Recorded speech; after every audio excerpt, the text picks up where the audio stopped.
we go ahead and discuss about a complete flower and an incomplete flower. All right. Okay. So, whom do I call for? Ma'am, can I? Yeah, sure. Yashika, please read out from this portion, note portion. All plants do not have flowers with both stamen and carpels. Some have only stamen and are the male flowers. Some have only pistil and are the female flowers. Such flowers are called unisexual flowers. Correct. Right. So basically here, this is what, Neha and Vamika tried to explain. When, a flower has all the four whorls, it is known as a complete flower. When it has three whorls, it could be any three whorls, then it is known as an incomplete flower. Obviously, it is not complete, right? So basically, for example, this is a flower. These are the petals, right? It has the stamen only, and it has the filament and the anther. It has the petals, and it has the 5 sepals and the pedicel, right? So is this a complete or an incomplete flower, Yashika? Incomplete, ma'am. Incomplete because it does not have a gynoecium. Where is the stigma? Where is the style and the ovary? It is missing. Right? So this is an incomplete flower. So these kind of flowers we call male flowers. Because remember I said it has only androecium. And andro means male. Ma'am, Right? an incomplete.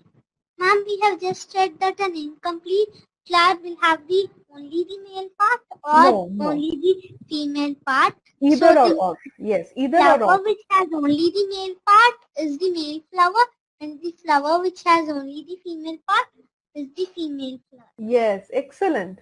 So has everybody understood this point? Anybody who has a doubt, please ask right now.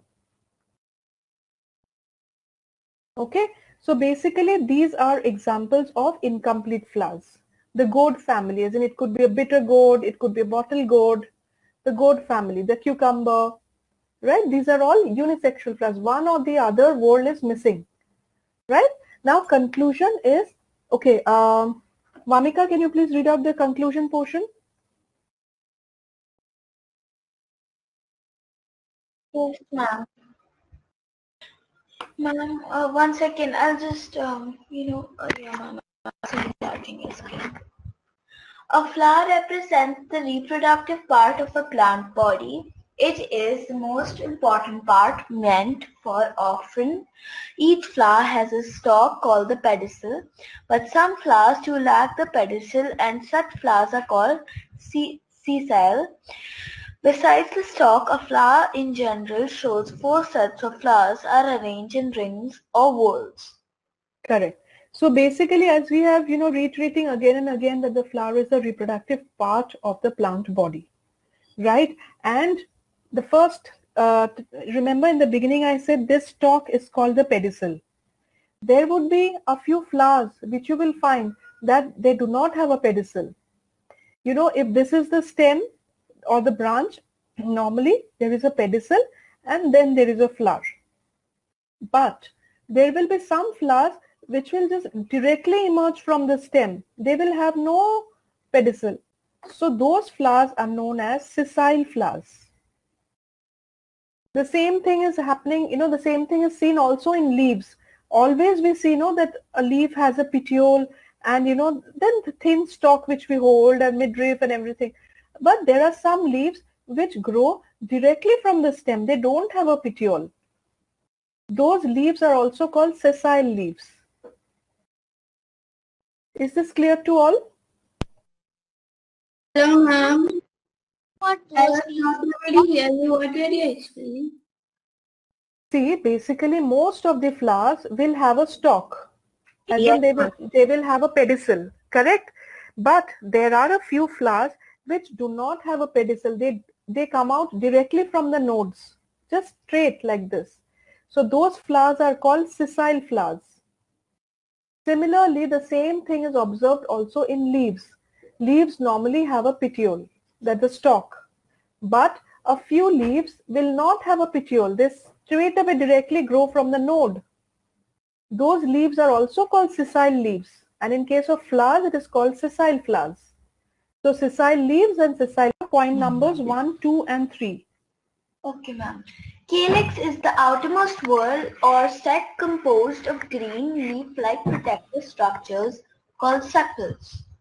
Corolla is the next inner whorl composed of brightly colored petals. Being brightly colored, petals attract insects for pollination. Stamen is next to corolla and consist of anthers and filaments. Anthers are swollen structures present on the tip of filaments. The anther produce a powdery substance consisting of tiny structures called the pollen grains. The stamens represent the male part of the flower. Male sex cells are produced inside the pollen grains. Correct. Continue with point number 4 also. The central part of the flower is the female part, consisting of a flask-shaped organ called the carpel. Each carpel consists of basal swollen part called the ovary. The ovary continues into a long style and ends in a knob-like part called the stigma. Correct. All right. So the ovary contains many ovules, which are like the female sex organs present inside the ovule, right? So basically the ovary, remember Vamika, the swollen part that you were talking about, which is present at the base, this is the style and this is the stigma, and the ovules are like this, right? I'm drawing this diagram again and again. So basically after, yeah. I have a question about this chapter. Okay, let me complete it, then ask me, okay? So basically after the fertilization is over, right? And then what happens? The ovary grows into a fruit and the ovules grow into seeds, right? So basically post-fertilization, after the embryo is formed, post-fertilization, once the zygote is formed, this grows into a fruit and the ovules grow into seeds. And then it increases in size. Slowly and slowly as the size of the fruit grows, all these fall off, they wither off. You will not see any more petals, right? You will not see sepals. Only what you will see is the remaining is the stalk.